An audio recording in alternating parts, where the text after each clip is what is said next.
ओम नमः शिवाय। अब विश्वा अध्याय है दूसरे खंड का। आप लोग बड़े प्यार से इसको सुने। रामचंद्र जी ने कहा, हे देवी, एक बार शिव जी ने विश्वकर्मा को बुलाकर हमारी गौशाला में एक अति सुंदर मंदिर बनाने की आज्ञा दी तथा उस मंदिर में एक उत्तम उत्तम सिंहासन बनाने का आदेश दिया। इस प्रकार जब मंदिर बनकर तैयार हो गया तो शिवजी ने संपूर्ण देवताओं, मुनियों तथा ब्रह्मा को आमंत्रित कर वहां पर एक उत्सव का आयोजन किया। शिवजी ने मुझे भी वैकुंठ से लाकर वहां बिठाया तथा सब जड़ी बूटी तथा धन द्रव्य, वस्त्र आदि एकत्र कर मेरे विष्णु स्वरूप का अभिषेक करना चाहा। मेरे सिर पर एक बड़ा ऊंचा छत्र रखकर तथा मुझे सिंहासन पर बैठाकर उत्तम वस्त्र पहनाए और रत्न जड़ित मुकुट मेरे सिर पर बंधवाया। इसके पश्चात लक्ष्मी जी सहित मेरा अभिषेक किया। उस समय आपने भी लक्ष्मी जी का बहुत आदर किया। देव नारियां गान करने लगी, अनेक प्रकार के बाजे बजने लगे तथा शिव जी ने अपने कमल रूपी मुख से ऐश्वर्य से पूर्ण वचन कहे। फिर उन्होंने मुझे संपूर्ण सृष्टि का स्वामी बना दिया, अनेक आशीर्वाद दिए तथा स्वयं मेरी स्तुति की।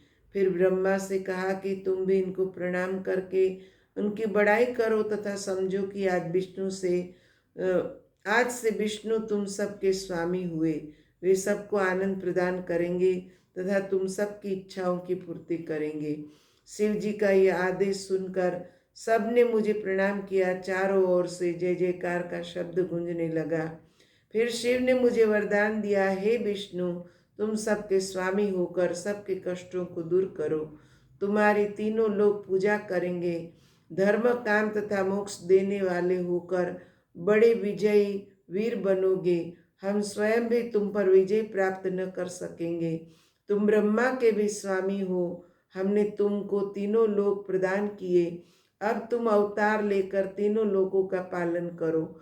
हम तुम्हारे भक्तों को आनंद दिया करेंगे तथा उनको मुक्त करेंगे। साथ ही तुम्हारे शत्रुओं का वध कर हर प्रकार से तुम्हारी सहायता किया करेंगे। ब्रह्मा हमारी दाहिनी तथा तुम बाईं भुजा हो। तुम्हारे अवतार जो कि राम एवं कृष्ण के रूप में होंगे, उनको हम स्वयं जाकर देखेंगे तथा संसार को देखने के लिए सदैव उनकी भक्ति किया करेंगे। हे माता, तब से जहाँ शिव जी निवास करते हैं, मैं भी वहीं स्थित रहता हूँ। शिवलोक में ही विष्णु लोक है और गोलोक में भी कहते हैं। मैं शिव के आदेशानुसार ही अवतार लेता हूँ। मेरे मत्स्य आदि अनेक अवतार हो चुके हैं। मैंने उन्हीं अवतारों में संसारी कार्य पूरे किए हैं। हे देवी, इस समय मेरा अवतार 4 रूपों में हुआ है। राम, भरत, लक्ष्मण तथा शत्रुघ्न, उन चारों का मन एक है परंतु शरीर अलग अलग है। मैं अपने पिता की आज्ञा से वन में आया हूँ क्योंकि उन्होंने कैकेयी को वरदान दिया था। मेरे साथ लक्ष्मण तथा सीता भी आई थी। रावण सीता को हर ले गया है, उसी को हम ढूंढते हैं। आपके दर्शन से मेरे सब कार्य सिद्ध होंगे। इस प्रकार मुझको तो सीता हरण अत्यंत शुभ हुआ, जिससे आपके चरणों के दर्शन प्राप्त कर सका। मुझे पूरा विश्वास है कि अब मुझे शीघ्र ही सीता का पता लग जाएगा तथा मैं शत्रु पर विजय प्राप्त कर सीता को प्राप्त करूंगा। संसार में उससे महान कौन है जिसके ऊपर शिवजी तथा आपकी कृपा हो। तीनों लोक में शिवजी के समान कोई कृपा करने वाला नहीं। उनके अनेक अवतार हैं। उन्होंने पापियों का भी बहुत उद्धार किया है तथा मैं उनके चरित्र कहाँ तक कहूँ। यह कहकर रामचंद्र जी ने सती से विदा मांगी।